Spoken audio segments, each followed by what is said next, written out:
Alright, so back to this. Not been a while since I've done a black screen video, but even then, it's not even really been too long since I've done a black screen video on this subject, right? Infinite Fusion, probably been, maybe like a couple weeks. The last one I did was right after I'd finished or beaten the fourth gym, and that was kind of the mid game. Funny enough, mid game video, right? At the time, what I thought was the mid game, before I learned that you can actually explore Johto, as well as there being a whole new like separate part of the map called the Seven Islands that you can explore at some point. So again, funny enough thing there being that this video, after having beaten all 8 gyms as well as the Elite Four and the Champion, again, is more of the midpoint or mid-game video. But obviously this one I felt like was kind of necessary, and or since I am taking kind of a pause, break, and hiatus on this game, in case you weren't aware, since I am at roughly the half point or halfway mark, right? Similar to Insurgents when I played through that. Again, took a pause and break after I'd gotten to the Elite Four and Champion. Again, I'll be doing that here. Because I'll be doing that, I kind of need to end it off and wrap it up with a video like this one. So, again, right, that's what I'm going to do. And, yeah, that's what makes it. So that's what I'll be doing. But, again, the big thing with this is, because this is actually the third black screen video. If you remember or can remember, what would you call it? I made the first black screen video after a few parts in, and that was kind of going over just the game as a whole, because by that point we had already kind of gotten into it. Then the last one was the mid game, and this one's the second mid game, I guess, funny enough. But again, so this video and this black screen is going to be mainly or mostly focused on what I believe the second half of the game will look like, on top of, kind of, I don't want to say it won't, because the last black screen, I went through a lot of the issues and or problems, as well as, I guess, the pros of the game, along with just throughout my playthrough. So this, I'm going to try to keep more focused on kind of, again, what the second half of the game, and kind of like, how I think the end game will shape out, right? So I guess with that, we can get into it. So first things first, again, we know we're going to head to Johto, right? I feel like that's the big thing there. Big thing, we can't access the west half of Johto. Ekrutik, and we can't access anything left of Ekrutik. So that includes 2 more cities, as well as the Safari Zone. Funny enough, I believe, actually, both of those cities had a gym. Because I remember it was the Steel-type gym with Jasmine, and the Define-type gym with Bruno, I think. Or no, it wasn't Bruno, because that's the freaking Elite Four member. It was with whoever the freaking Elite Fighting-type gym person was there, right? But without those 2 gyms, again, raises in... I already talked about how Johto, again, it's before what we see in Gold and Silver, Heart Gold, Soul Silver, because... the Fire Red Leaf Green games take place before then. So, again, it's an altered version of Johto for us. But, again, kind of what that means. And funny enough, we also know this because Norman, in this game's lore, was the original Johto gym. But then he had left for Hoenn, right? And that's the start of that game. And gets replaced by Whitney. So, the interesting thing there, because we see that with Johto, or the Goldenrod State gym, but we haven't been to ARC.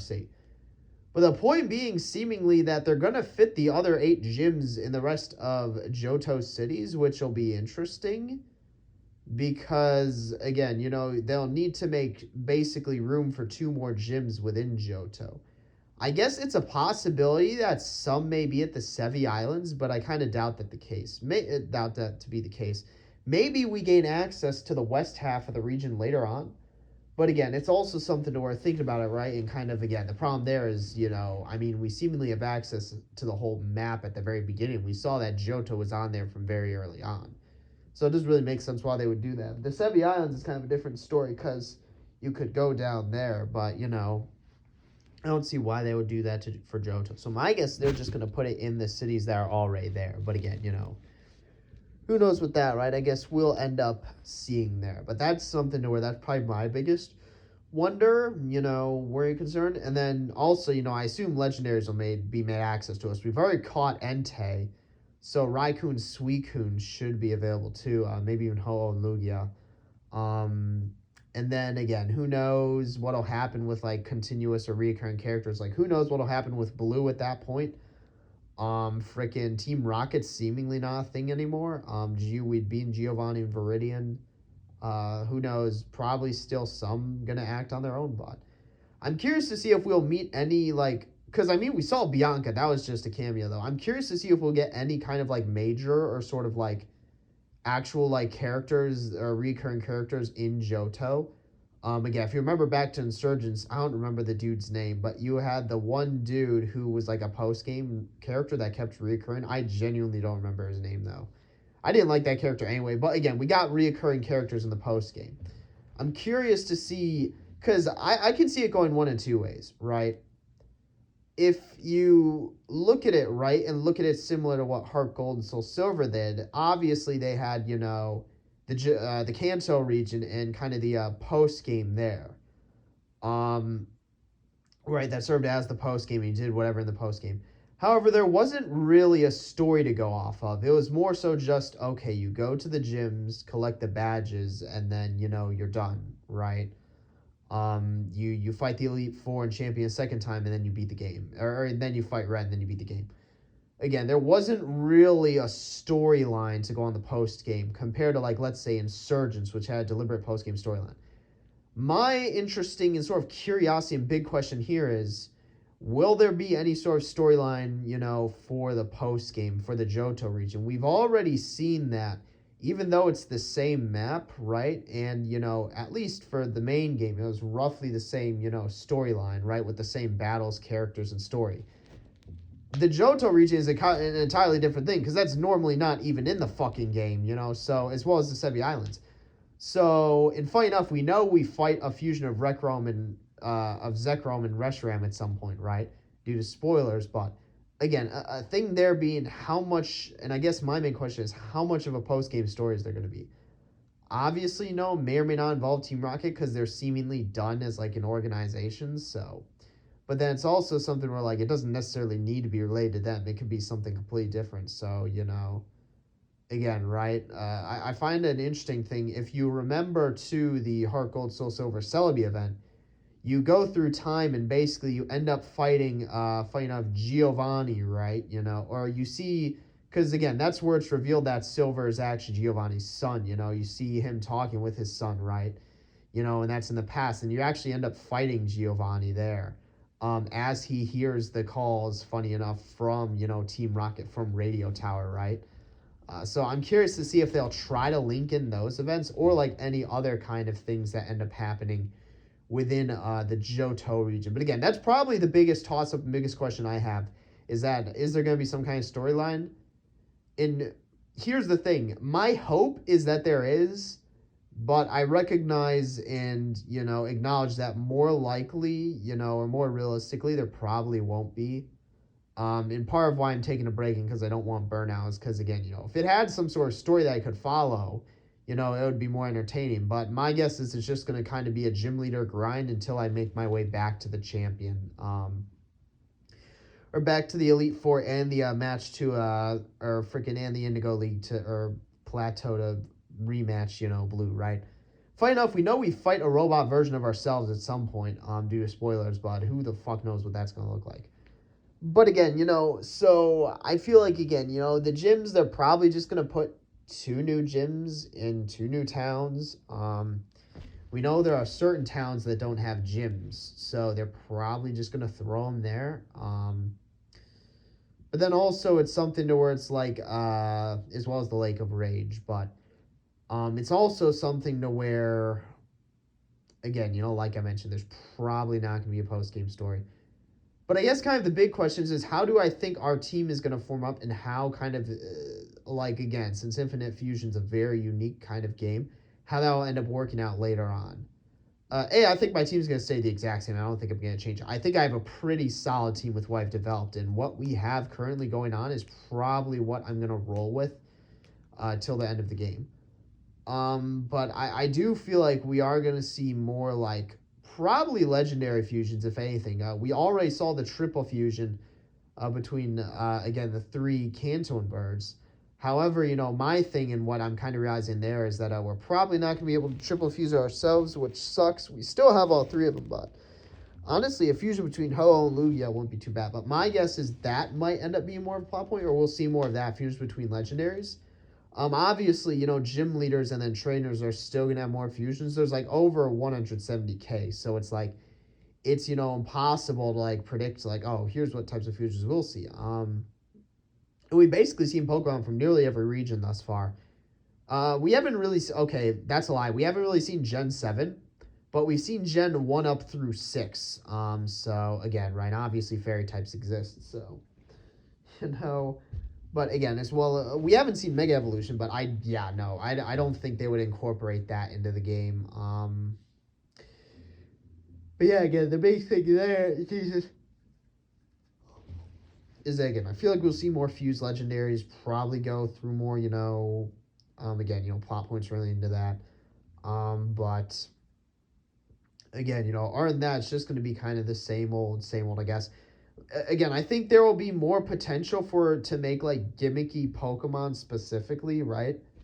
Like, where you can make some Pokemon that really just kind of break the game. Now that we're getting to the post game and we can really, work with that. Again, we haven't really we've seen some powerful ones, right? Like our most powerful fusion is probably Snorlax with Aegislash. Again, so you get the benefits of both, and then you don't without needing the stance change, right? And then it's like, yeah, I mean, you get that optimal time. So that's probably, I'd say, our most powerful fusion at the moment. But again, we can get some really, I feel like, and funny enough, you could also get some reference fusions, right? Like I know there are fusions out there that have specific references to different like shows and or media. Like I know there's some JoJo's ones. I want to make a King Crimson fusion. I'm pretty sure that exists out there. But you also might need, freaking sprite packs for that. So it's like, again, but it is something to where it's like, the big thing there is that probably going to get to some more gimmicky, like, again, I'm still going to try to roll with my team, but I would have no surprise if, like, let's say, the Johto gym leaders pull out some, like, really like gimmicky and like circumstantial or whatever the term is and like Pokemon to fight us with. But again, that's something to where just need to make our way through it at that point, so I would not be surprised. And then I guess obviously Mount Silver is still a thing, so I'm curious to see how obviously we can't fight ourselves. Maybe we, again, I don't know. I guess one of the big things, and I guess one thing I might want to talk about, if you remember the Black 2, White 2, one of the big sort of, and this is in games where you can meet your, so like specifically for like, let's say Heart Gold, and then Black 2, White 2. So like, for example, Heart Gold, you can go to Pallet Town and meet Red's mother, right? As well as Blue's, obviously everyone there. But in Black and White, and in Black 2, White 2, or Black 2, White 2 specifically, you can go back to, was it Undella Town? Or no, that's freaking, it's whatever the starting town is in Black and White, and then you can meet the parents of, the first gen antagonist or protagonist or whatever, right? Black and White's main one rather than Black, which again, is funny to think about. Because they also kind of reference that in Pokemon Generations in the Black and White 2 one, but again, it's funny to think about, but the big thing there, right, is that it'd be pretty cool if we got a cameo from like, let's say, like, again, not just Silver, but also I guess Ethan and Lyra, I think their names are, but also again they'd be like younger at this point, so I don't know how that would work out, but whatever. But I guess I think funny enough, I think that's pretty much all I really have to say on. I feel like it's pretty straightforward. Again, the big kind of toss up is will there be a story, and what will some of these gimmicky fusions look like? Will they like force me to like, especially these Johto gym leaders, will they force me to basically reconstruct my whole team? I mean, it's quite possible, and I wouldn't be surprised if that ends up being the case. But again, it might be something where it's like, yeah, they pretty much just forced me to reconstruct my whole team. But again, I guess, that's the big thing there. And from what we see, it's like, I mean, the big thing with that is, again, I've already talked a lot about what, I think the game does wrong and what could do better, but also what does good, right? I mean, the main thing is obviously, I'll talk about what does good, because I feel like I've been very negative on the game as of late, but So what does good again? Obviously, the way the fusions work. I mean, literally the only fan game that does this. Like, I don't know what to say, but it's like the only one, and it implements it so well. Again, minus the caveat of some Pokemon's typings are off, but with like 170k, that's bound to happen. But with the way they implement that, I feel like it was done, really well, right? Between the different head body being different thing, different typings, right? Different abilities, different like, and then the combined move sets. I think it works out really well. And then other than that, I like how they adapted the story to Fusion, at least from what we've seen in just the Kanto, and specifically regarding Team Rocket. So their whole thing being triple fusion, and then seeing them, triple fuse the frickin' what would you call it? 3 legendary burns. That was pretty epic, right? That was like some Insurgents level shit where you see the frickin' main villainous team like capture their legendary. It's honestly kind of crazy because Team Rocket, in the original, well, I guess technically Mewtwo is the legendary, right? But obviously they never catch it. It's not something they use. Versus this, where it's specifically like, okay, we saw their triple fusion experiment. We saw them, steal the 3 Master Balls, and we knew that they're going after those 3 legendaries specifically, and with the intent on fusing them, because only high level and high potential Pokemon could triple fuse. So the 3 legendary birds made perfect sense. 3 Master Balls to boot. But again, but think about that. So like in original, what is it? I'm not even sure if in the original Ruby Sapphire, or was it Ruby Sapphire. I'm not even sure if Aqua and Magma get their legendaries in those. I'm not even in Omega Ruby and Alpha Sapphire they do, right? They don't even get them. They freaking awaken them and it just ruins the world. But yeah, in Gen 4, Team Galactic gets their legendaries. In Diamond and Pearl, yeah, they get their legendaries. I mean, they get, was it Mesprit, Azelf, and then the last one, and they have the freaking red ring or whatever, or the red chain that controls them, and then allows them to summon, whether it's the Pokemon of Space or Time, right, Dialga Palkia. And then in Platinum, he gets freaking taken into Distortion World by Giratina. But yeah, again, and then in Gen 5, obviously, N gets his legendary, right? With Jexus kind of using him, whether it be Zekrom or Reshiram. So again, right? Gen 6, Lysander, gets his for a moment and uses it to, what would you call it, power the ultimate weapon, but ultimately, he loses it. But Gen fires off the weapons anyway and kills himself. Gen 7, Luzamine literally fucking dude, it's actually crazy. So out of any freaking trainer or like any villainous team to actually get their legendaries, Luzamine fucking literally goes to Ultra Space and then fuses with the dude. Gutsbot's like, that woman's crazy. Don't mess with her. Literally fuses with. That was crazy, dude. Seeing that for the first fucking time, because I wasn't spoiled on that, right?